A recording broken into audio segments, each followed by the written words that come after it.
Good evening once again, everyone. I think we'll start the session. This is Dr. Belga Berg, faculty member at Department of CSC, AIML, and Cybersecurity, Jain deemed to be University. Welcome to the session of our Industry Connect program.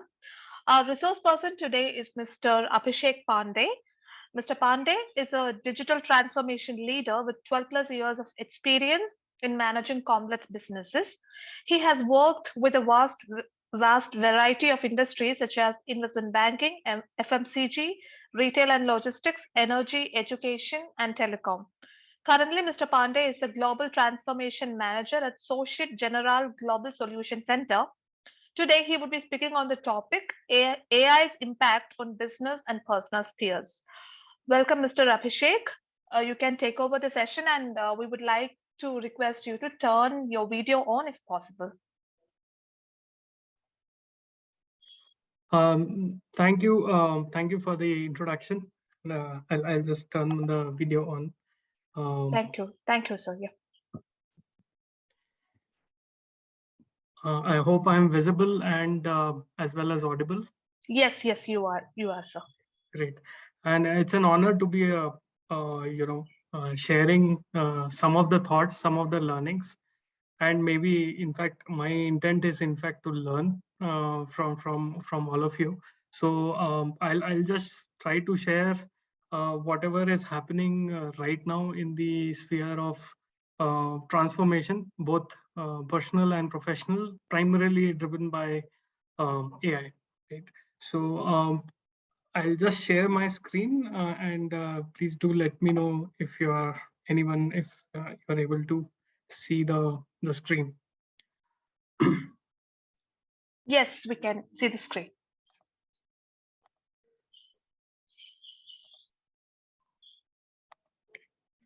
Yeah, so as ma'am has already mentioned, we'll be talking about the impact of AI on business as well as in the personal spheres.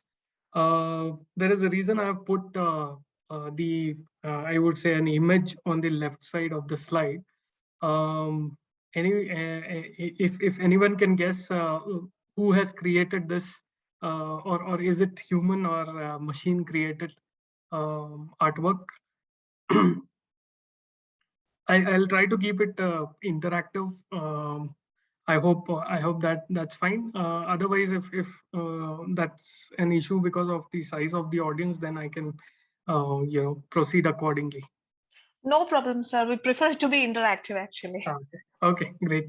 So yeah, if anyone can maybe put it in the chat, or if you want, you can unmute and mention.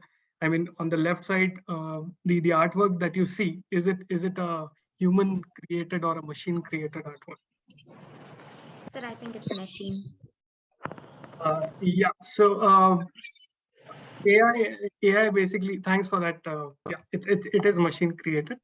And yes, so AI basically, when we think of AI, it is something which is very, very, I would say, structured, approach, or a structural thinking. Those kind of, I would say, associations come to the mind.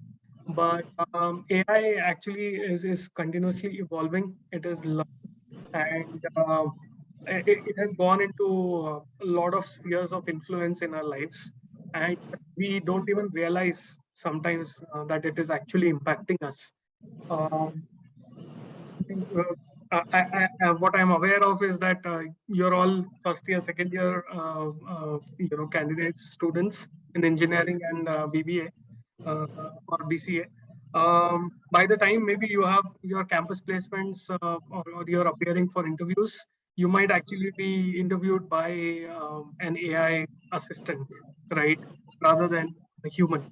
So that is a potential sphere of influence of AI, and it is continuously increasing, right? NFTs, you would have heard of recently. It has started. So these kind of continuous innovations are happening in the AI space, and we'll see how we can use this. We can learn from it, and we can be a part of this evolving ecosystem as students and as technocrats or potentially future entrepreneurs. So what I'll cover today is a very quick introduction. Already ma'am has introduced, but I'll just quickly scan through it, and then we'll talk about the fundamentals. Like we all talk about AI, but what is the difference there? Like why is AI so different than the other transformations which have happened till now? We have undergone 4 industrial transformations or industrial revolutions, but the fourth one is special because of AI. So we'll try to understand that and what is the source of AI's power, and then what impact it creates, and what can be done about it. Right? So ma'am has already mentioned. I'll just quickly tell one-liner about myself. So I'm a part of multiple ecosystems. On the industry side, I am exposed to different domains. I also consult with startups, and I also am an adjunct faculty in Dayanand Sagar University for executive MBA. And I've also founded a company called Kheti Samvad, and which is a voice-first farmer knowledge management system, or a farming-based knowledge management system uh, dedicated only to farming community and aspiring farmers. Let me quickly switch to what's the agenda today. So anyone again through chat, or maybe you can also unmute and mention what according to you is AI. It's a very broad umbrella, but maybe what comes to your mind when you think of AI? It's a lot of things have been already written about it.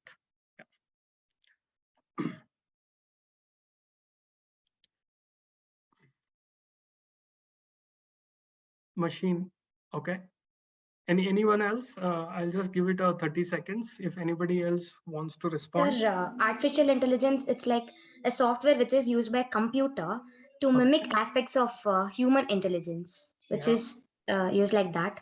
Yeah, that's quite accurate. Any other version of AI, and then the ML part also. So we'll get into the ML also, but yeah, starting with AI. Any other version? Sir, it can be tell like ability of a computer or a robot which is controlled by a computer to do the task, which is like a man can control it. Okay. Okay. So that is, you're talking about more supervised kind of learning Yeah, yes, which sir. happens. Yeah. Then there are options where AI can learn on its own and go haywire also. That is the unsupervised learning, and that is also happening. In fact, the artwork, the NFTs, all these things are mostly unsupervised. So that is another component. Okay, so maybe I'll try to personify AI. I'll try to make it little bit relatable to what we know or we have seen around us.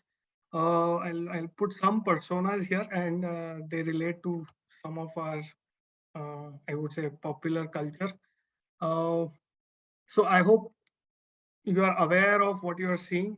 These characters or images that you are seeing here.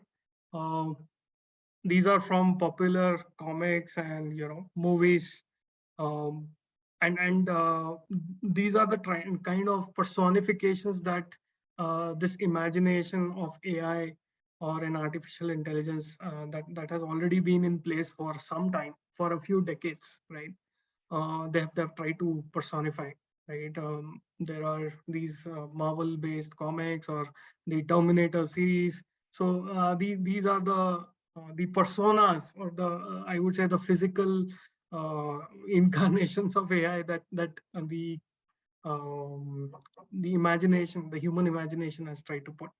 And you would, if you are aware of characters like Iron Man, for example, you would have, if you have seen any of the movies or read about it, there is a significant, in fact, that is 100% driven by AI called Jarvis, right? And if you see, the character always talks, and the AI always talks back, right? He's not coding. Iron Man is not sitting in front of a screen and coding all the time or giving commands. There is no command based interaction. It is in fact very common language that he uses, nothing technical, right? And the AI is able to understand, grasp it, process it, and then give the results. And that is quite fast, almost like a human response in terms of response time. So fundamentally, what it is doing is it is actually transferring or shifting the paradigm from technology literate people, which means people who know how to interact with tech. Tech can be language, or like your Python, starting from the old ones, C, C++, Python, Java, all those things. These are for you to interact with a machine or a software, you need to know the language of it. That's how you know how to interact with it. So that is a set of technology literate people which we have built over a period of time. In your BTech, in BCA, you are doing that. You are becoming technology literate. But the larger world actually is not technology literate. You are making things for the larger world. So what one of the fundamental impacts that AI is doing is it is shifting from technology literate people to people literate technology, which means people don't really have to know about the language of the machine or the language of the software or the tech. The tech should be smart enough to understand what the human is saying in common terms, in conversational terms, in our syntax semantics, the way we talk, like we are talking right now, and then able to process it technically on the back end and then reply back again in common terms, right? In a language which is understood by everyone, in a commonly understood language. Yeah. So that fundamental shift is something, or the fundamental impact. Sorry.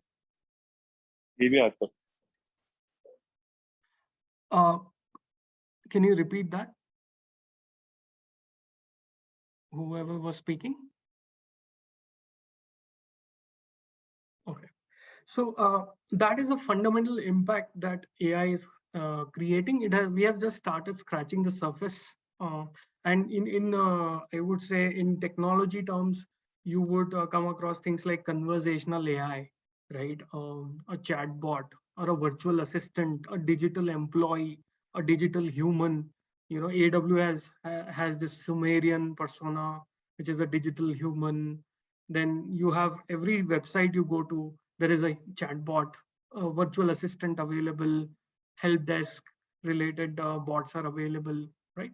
So and yes, obviously our devices that we have at home now, which is Alexa, Google Home, these are all people literate technologies in action, right? Fundamentally, you are shifting that paradigm, and that is what AI is doing, right? And that is what has been depicted in these characters that I've put here in terms of on the images front. All of them, they are fundamentally driven by technology, but they interact with the human world in the language which is understood by them, and they have a thought process of their own, and that's what they try to bring to the table, right? So there is a very simple and a very well formulated flow from MIT to understand this.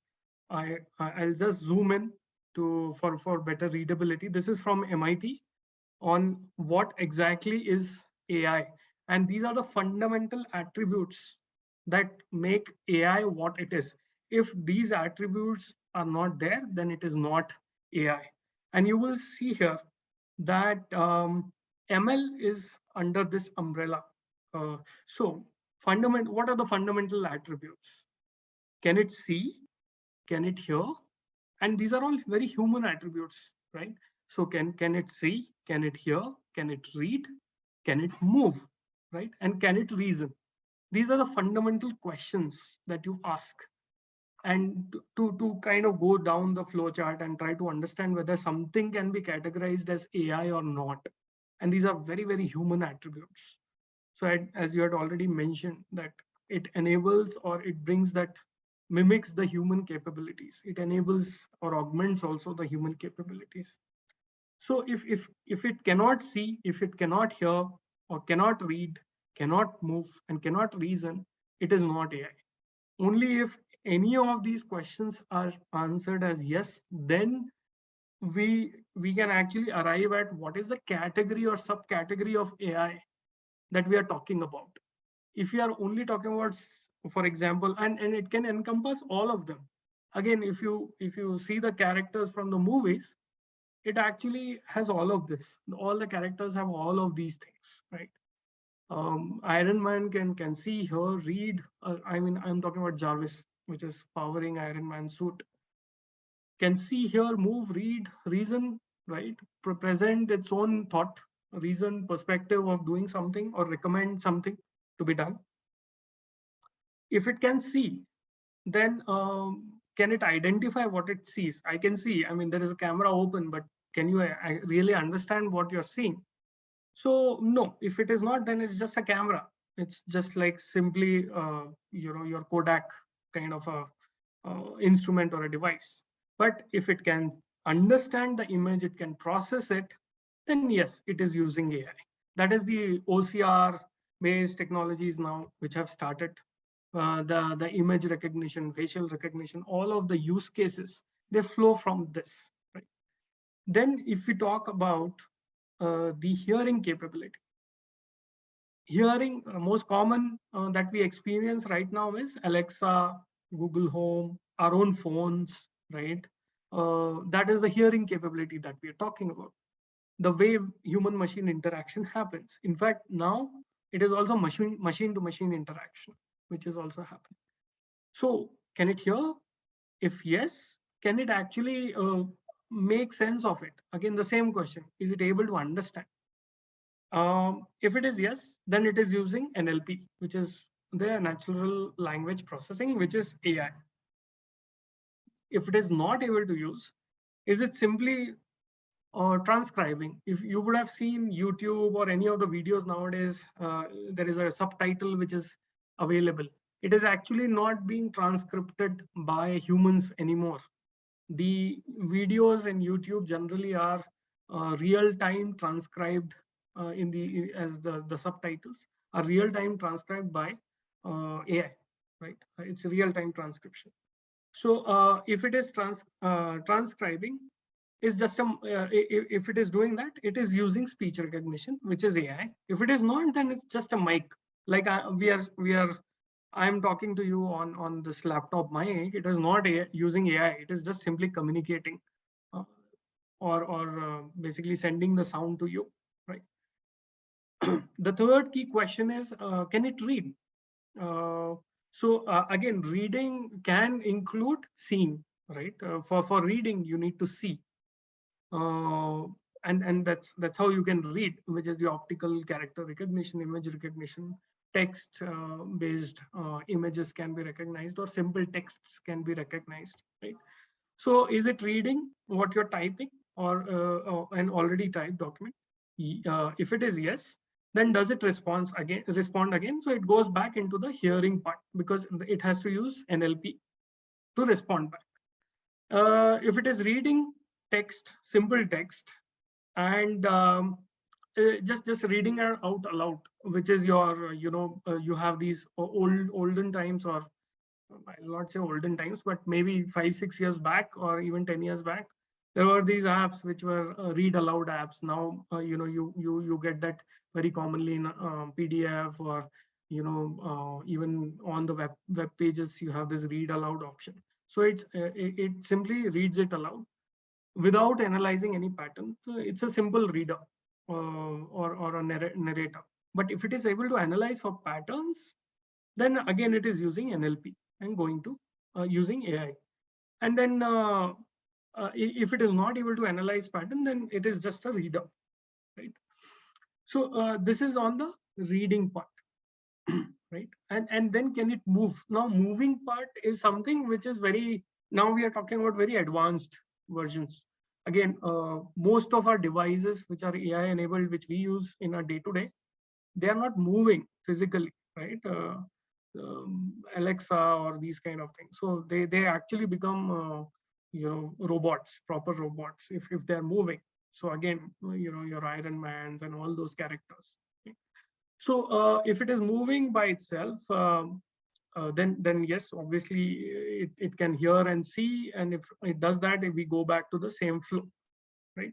So it's a smart robot.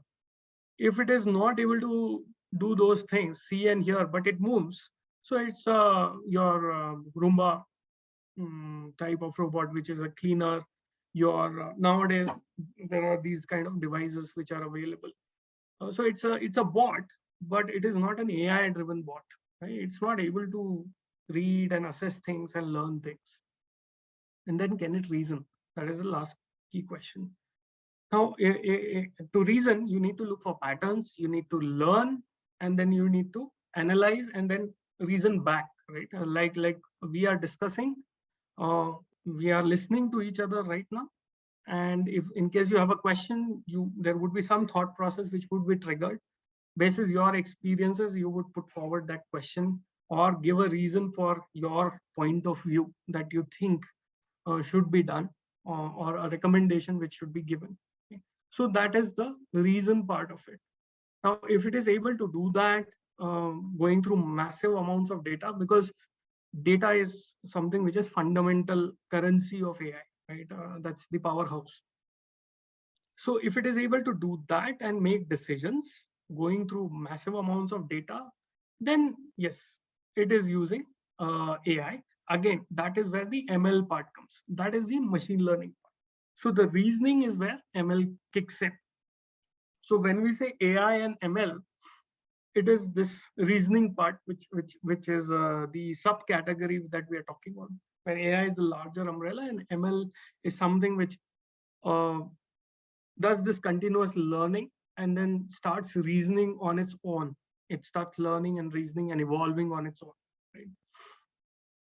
So I hope these fundamental questions help you to understand uh, what what we mean when we say AI, and anything outside this is not, at least as of now. And this is coming from MIT scientists who have actually who are the founding fathers. Some of them are founding fathers, like Alex Pantland. He's a founding father of AI, big data. Those kind of people, they have put together this simple flowchart so that we are able to understand and categorize where exactly what we are learning, where it fits. So I hope this is clear. I hope it helps all of you to understand what is AI and what it is not. A fundamental assumption or an association about AI is that also one of the associations is that it's very, very smart. Yes, it is, but it becomes smart because of humans. It doesn't become smart on its own. And the use cases that we are executing, for example, in organizations during transformation, right? Now they are not still not very advanced. The things that we see in the movies, it's quite far right now. It's still a lot of imagination, but on ground we are still far ahead in that. And AI basically is powered, or the boost is given by data, and we will see how we can make it stronger in the coming slide, right?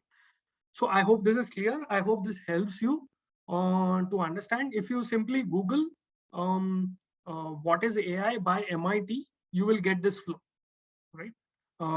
Your just as a reference, I'm just mentioning this. This is from the MIT Technology Review. This is a good source if you are interested in the technical aspects, the technology part of it.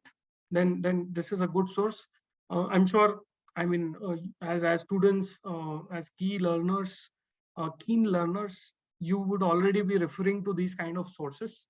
So MIT Tech Review is a very good source for knowing what is the latest in AI. And there are numerous professors from MIT who write about it. and not only what has happened, but what is their prediction going forward, right? So I'll just move forward. I'm assuming nobody has asked any question till now, so I'll just quickly move forward also in the interest of time.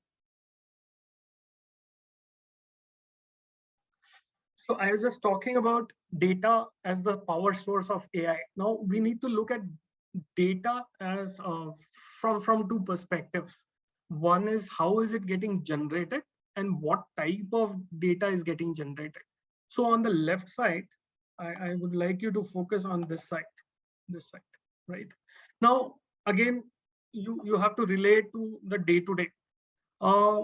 Generally, historically, how have we generated data? We generate data with our own interactions, human to human interactions, right? We generate lots of data. We have a lot of conversations. Now I'm talking about, right from the beginning, the evolution of language itself, right? The way we have done our data collection, or the way we see our old scripts, and different kinds of languages which have evolved over a period of time. So there was a human to human interaction, which was generating a lot of data, very unstructured, and definitely both structured and unstructured, but a lot of it is very unstructured because philosophy, emotional intelligence, and all those are very, very unstructured, hazy data from a data science or an AI perspective. Now slowly, when as industrial revolution happened, machines came into picture, right? And then we interact with machines in a very structured way, right? You would be, you are in second year, so you would be doing a lot of programming. You have to have a structured approach. Every language has a syntax, semantics. If you don't follow the syntax, it gives error, and you have to correct that error. There is a debugging, all those things happen, right? There is purely structured data which needs to be fed, or the way we interact with the machine has generally is very, very structured. Although it can analyze unstructured data right now, softwares can analyze that and do text mining and all, but the way we write the code is very, very structured. So human machine interaction evolved. It started and evolved, right, from first industrial revolution till now, and it will continue to evolve. And that's how it was, the standard operating procedures and all those things come into picture in a typical organization. That's how the organizations also operate and scale. Now the new thing which has happened is machines have started interacting with machines, right? Now that is something that didn't used to happen. So that is another key event which has happened recently. And you would all be aware of the term called IoT and the Internet of Things. So this is the Internet of Things, which is basically the machine-to-machine interaction. And the way machines interact is very, very different as compared to the way we interact with each other. We are significantly slower as compared to machines in terms of interaction, and we are very, very unstructured in our conversations. But machines are very fast, micro nanosecond speeds, real-time streaming data, right? And very, very precise. And they really generally don't, I would say, interact in an unstructured manner. Very, very well-defined protocols are there. And it's a very, very structured conversation and structured data exchange which happens. So this is something which is new. That's why this is another category or source of data which has started as a separate world itself, which is the Internet of Things. Now we are slowly moving towards Internet of Everything, which is basically the mesh of humans and machines, and the mesh of humans, machines, and then the network of machines, humans, machines, that complex network interacting with each other. That would be the Internet of Everything. And it's already happening with 5G. It'll be realized quite quickly. Now, on the right side, what you see is the kind of, I would say, the attributes of data, which actually help AI in becoming smarter, and the 4 or 5 attributes that we saw, the reading, seeing, analyzing, reasoning part, moving part, all those things, it can help. So data is generated with a certain frequency, right? With a certain volume. So frequency.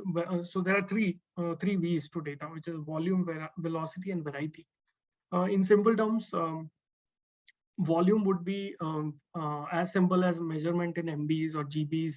That is a volume, right? A movie is a few GBs, a song is in few MBs, an image is in few KBs or MBs, right? So that is the volume. Velocity would be how fast, what is the frequency? Is it per second? Is it per day? Is it per week, right? What we are doing right now is real-time streaming of data. The exchange is happening real time. It is quite fast. So velocity is very high. The amount of data we are generating right now is quite high, right?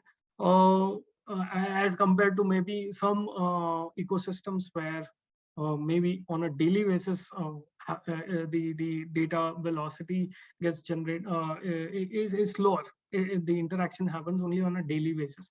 For example, at the end of the day, the banking transactions get synced, so it is not generally real time, right? I'm talking not from a consumer perspective, but B2B, banks to banks, major kind of transactions. They get synced over a period of time. They are not real time, right? And they may not, that requirement may not be there.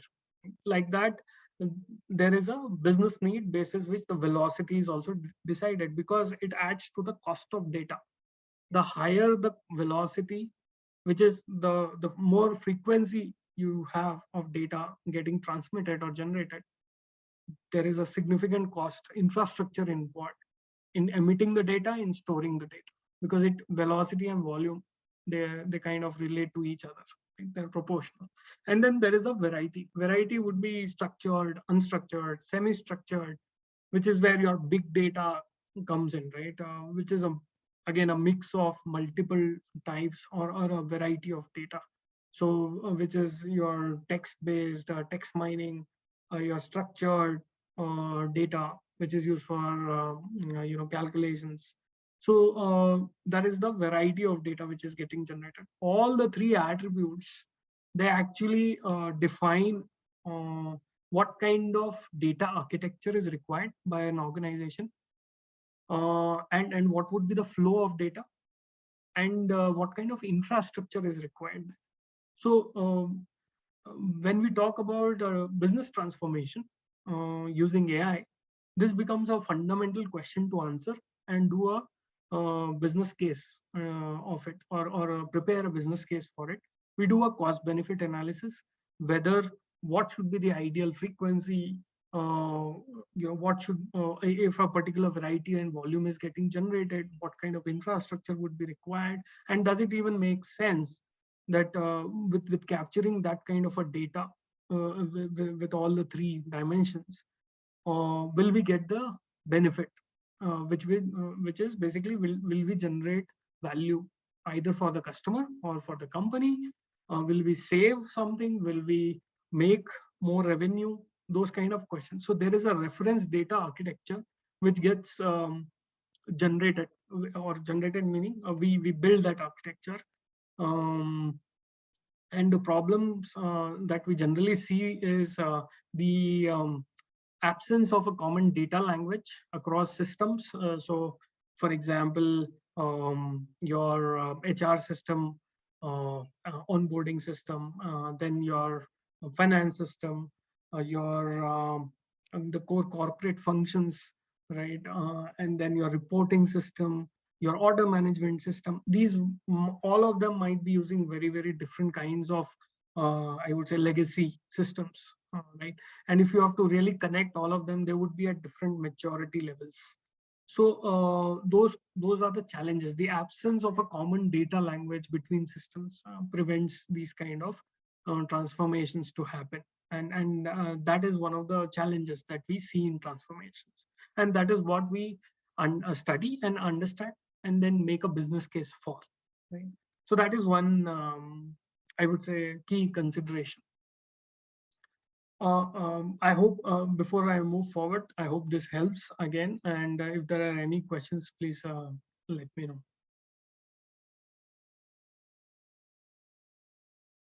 Okay. Now, let's look at the impact. Now that we know what is AI and how is it powered, what can it do for us, right?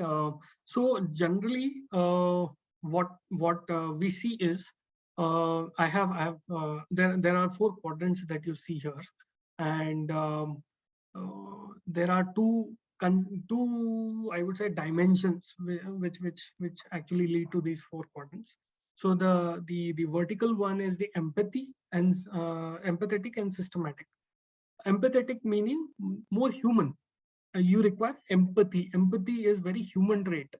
It is very difficult to or impossible really to be replicated by a machine, at least as of now, right? Empathy. Systematic is something very structured, repetitive, doesn't require, there is not much variation. It's a very systematic approach. That's, you would have heard of this term, systematic approach. And the empathetic approach is very human approach, very context driven, very customized, right? So the way we talk to our professor is very different from the way we talk to our friends, and the way we talk to our parents, relatives, right? That's a very empathetic approach, very context driven. The other dimension is on the efficiency and imagination. Again, something which is repetitive, something which is very standard operating procedure. The focus is always to reduce cost, to make it as efficient as possible, right? So efficiency is something which is one end of the spectrum. The other is imagination. Again, this is very human. It's a very human trait to imagine. Yes, AI has started imagination to a certain extent through artwork and all, but human imagination is still quite far ahead. So imagination again is a very human trait. So if you see this quadrant, it is basically focused on the human side of things, which is imagination and empathy. Whereas on these 2 attributes or these 2 sides of the spectrum are talking about something which is very standard, which is replicable, right? Scalable, all those attributes, all those dimensions.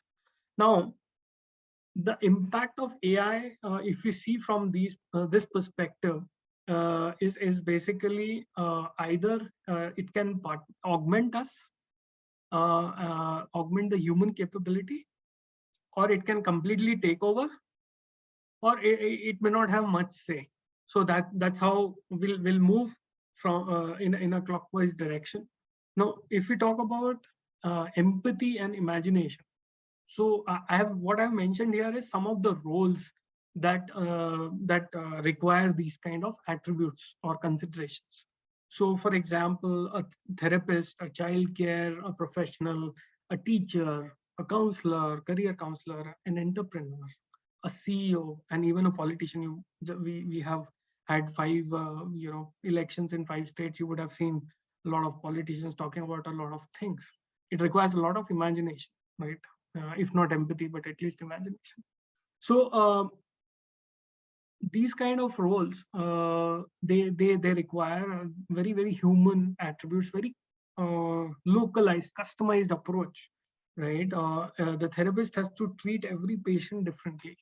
Child care professional has to look at every child in a unique way, right? A teacher has to absorb all the minds, absorb the perspective of all the minds of its students, and then help them grow, right? So it's a very human approach, and that's where you see generally the use cases will be limited in this space of AI.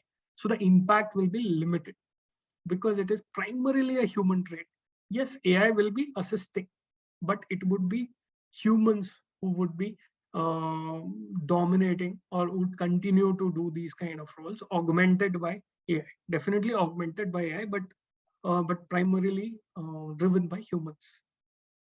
If we go to the quadrant below, Then we are moving from empathy to more systematic actions or roles. For example, engineering, right? Scientist, programmer, designer, planner. So it requires definitely imagination, right? Without imagination, a lot of things wouldn't have happened, especially from the engineering and science front. But AI can definitely play a significant role.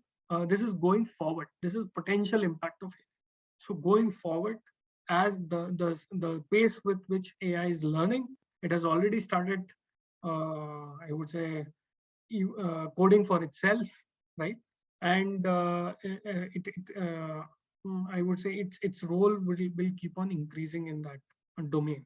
So while humans would definitely be there to take decisions, but yeah, AI will play a significant role here. It would be AI driven.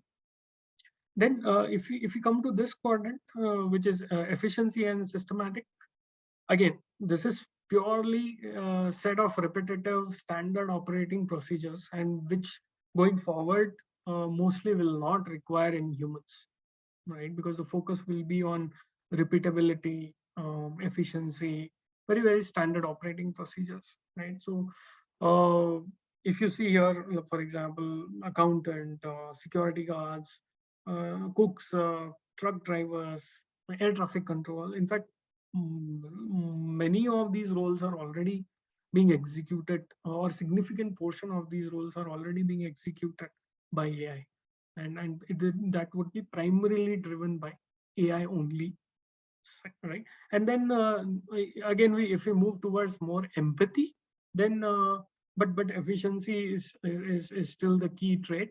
Then AI would humans would augment AI in this quadrant, or in these kind of roles. So for example, there are smart contracts which have already started in the legal system, right? The regulation technology, or reg tech, is a complete industry in itself. The reg tech, it is called regulatory technology. So lawyers are the AI has taken over, not completely, but lawyers are significantly using that capability of AI to help them generate smarter contracts faster, reduce errors, iterations, all those things it is doing. Then again, retail sales, nurse, these kind of I would say roles would be generally driven by AI, because most of them require a standard operating procedure that is available. But yes, they require a human element of empathy. For example, nurse, a waiter, right, a general physician. They use standard operating procedures, but there is a human element to it. It requires empathy. So here, while AI plays a predominant role or a dominant role, humans will still be. So these are the dimensions, or the aspects across industries. I mean, this is across industries. If you see, all these roles are spread across industries. So we are talking about fundamental variables which would be considered to generate use cases across industries, right? So that's how we are looking at we generate our use cases. And if a certain set of functions or processes, we do a value stream mapping or a value chain mapping, process mapping, and we look at whether the process which is in focus requires these elements, or the human elements predominantly, or do they require I would say more efficiency and a standard operating approach. And accordingly, we place use cases in these quadrants, and they give us an indication to the extent to which we can use AI in our use cases, and what would be the human element of it. So it gives a very good mix of human AI coordination, or a human AI mix. Right? I hope this helps and gives a picture of what is the potential impact. I would say across. This is industry agnostic, across industries, across roles. What can AI do for us, right? And how we can operate along with AI. See, fundamentally, the expectation from us is also changing, and the expectation from AI is also evolving. So in an AI-driven world, it becomes more and more important. In fact, it will become more and more important to be human. In a machine-driven world, it will become more and more important to imagine, to empathize, to have listening capabilities. And you would have seen a lot of courses online or a lot of advertisements which are coming across on the human aspects, or the human traits, because AI will be augmenting us, and the expectation from us will be to be more like to get better in our human traits, while AI does the rest of the things for us. Any questions? Otherwise, I have a question here. And quick time check. I hope I have 10 minutes. Yes, yes. Okay. So yeah, if there are no questions, then I wanted to ask a question here. I'll just zoom in on the left side first. Maybe you can just quickly glance through. There's a lot of text, but I just wanted to, this is something very interesting. This talks about social media manager role, which is the kind of job description of a social media manager. What are the traits, and why is it required? Those kind of questions. And these are a few statements or a set of sentences, right? So I just wanted to ask here. The question is, do you think this makes sense? That this is how a social media manager should operate, or this is what it should be on the role of a social media manager? Anyone can again answer or respond in chat.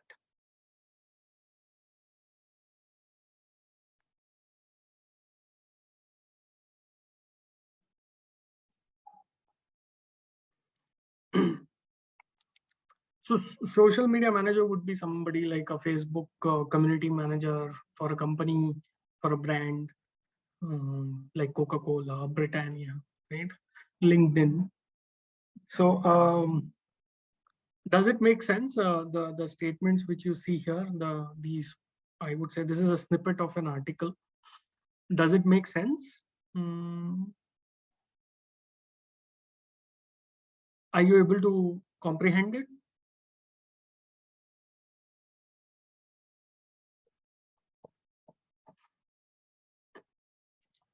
Anyone?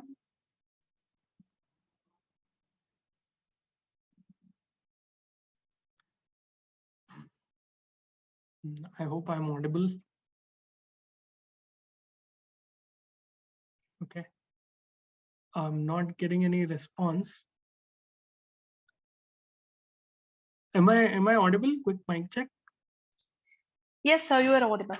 Okay. So anyone can respond in the chat also. Okay.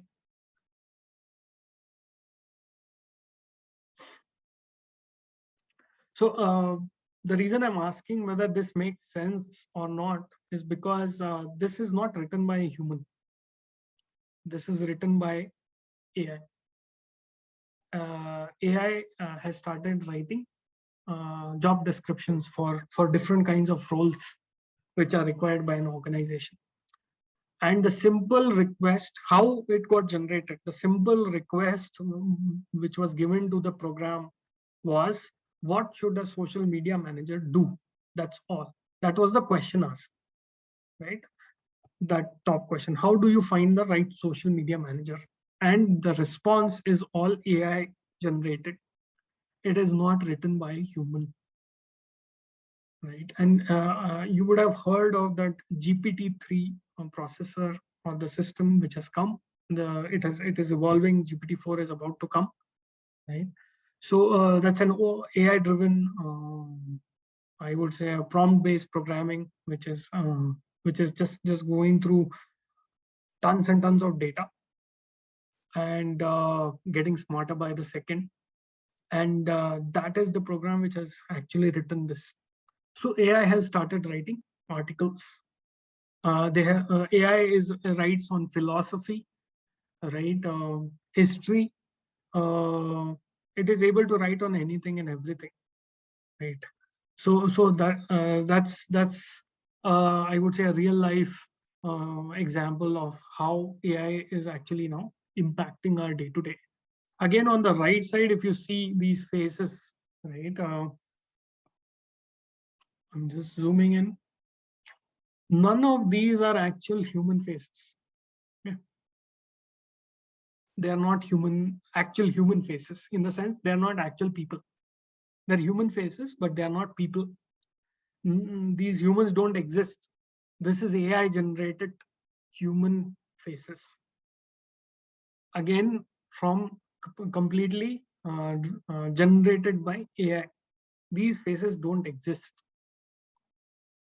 So again, a significant impact. Now these faces, they are becoming, they are used in advertising, right?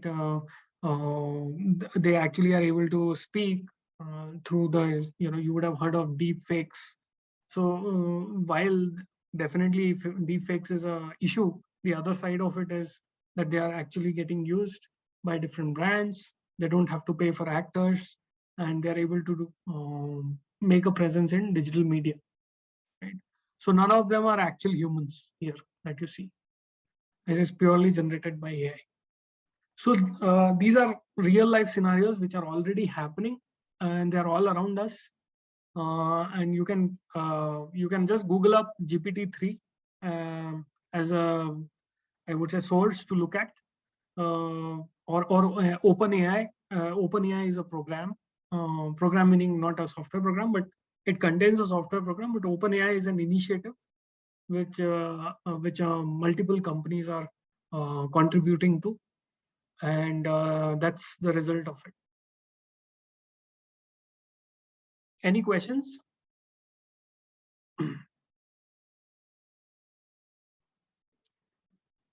Okay.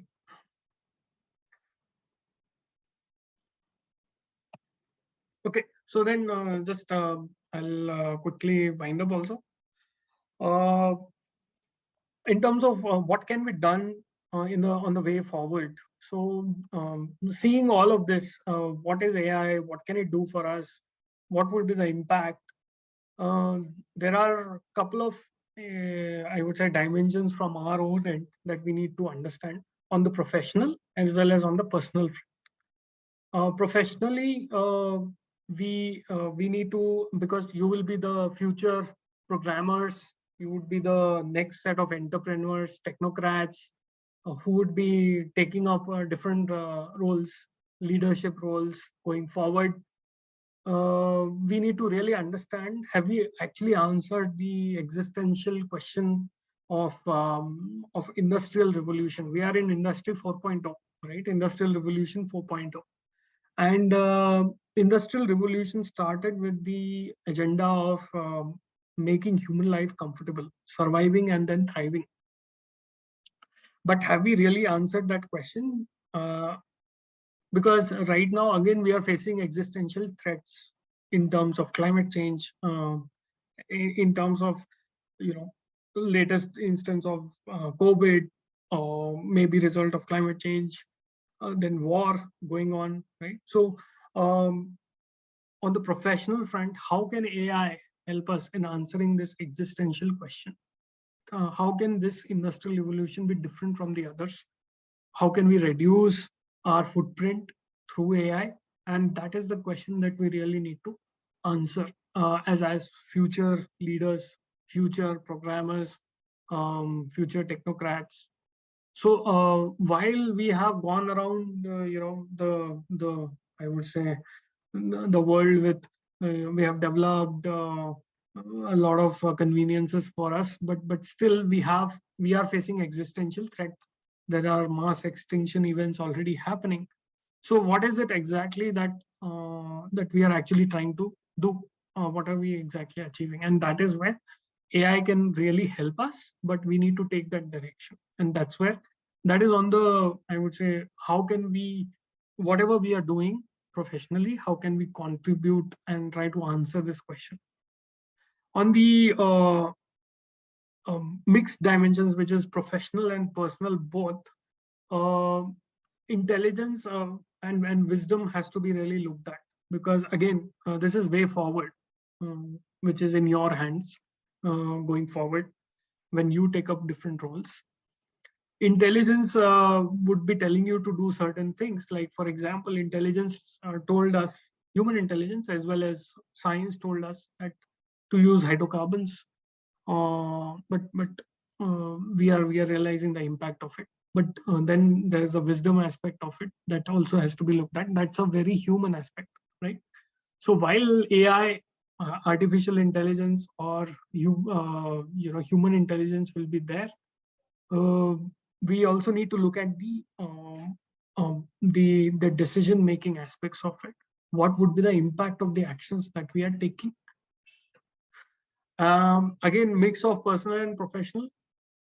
Fundamental difference that you will come across in the environment that you become a part of going forward is that, and it's already happening, is there will be always a learning path. You have to learn continuously, and to keep in touch with what is happening, or to stay ahead, and contribute.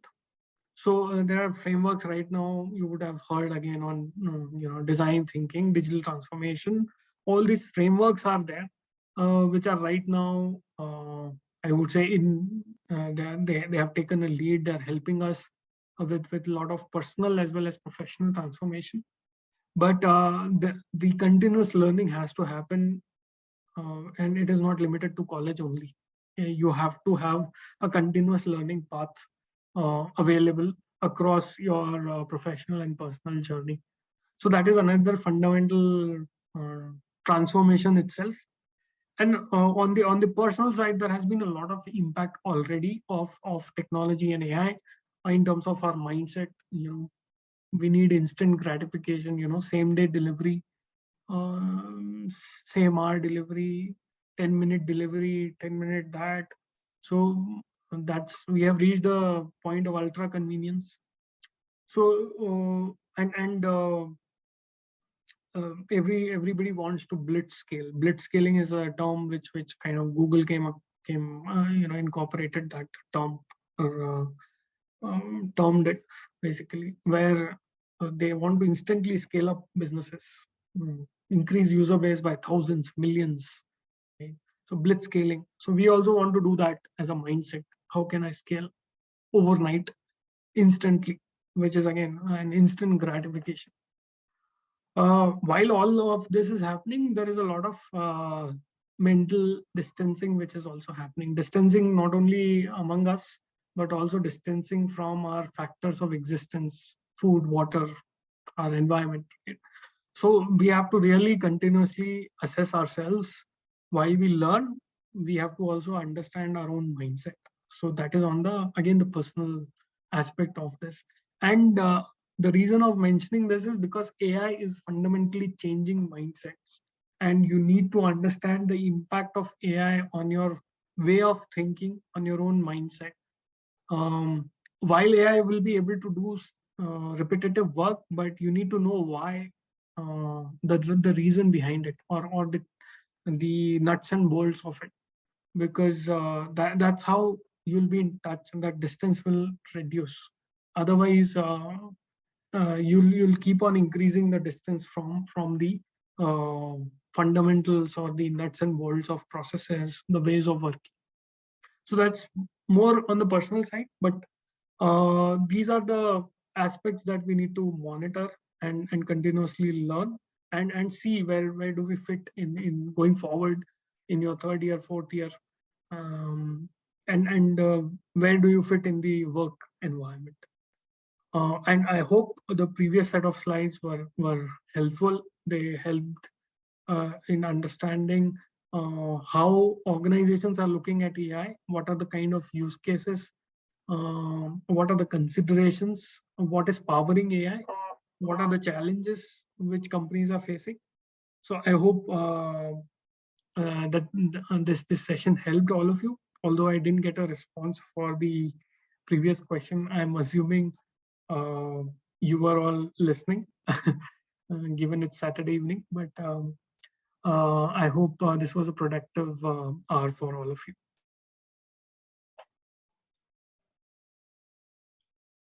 So that's all from my side. Thank you, Mr. Abhishek. If the students do not have questions, I think we can wind up the session. I thank Department of Computer Science Engineering, AI/ML, and Cybersecurity, and Futurance Technologies for conducting these Industry Connect sessions for our students. We are grateful to our resource person, Mr. Abhishek Pandey, for accepting our invitation to conduct this session. Thanks are due to Dr. V. Vivek, the head of the Department of Computer Science Engineering in Artificial Intelligence and Machine Learning and Cybersecurity, and the team of our faculty members for the support they offer to provide the best to our students. Thank you, students, for participating in the session. I hope you all have filled the survey form. The link is in the chat box. So let's call it a day. See you next week. Good night, everyone. Thank you. Good night. Thank you. Thank you, sir. Thank you. Thank you, ma'am. Thank you, sir. Thank you, ma'am.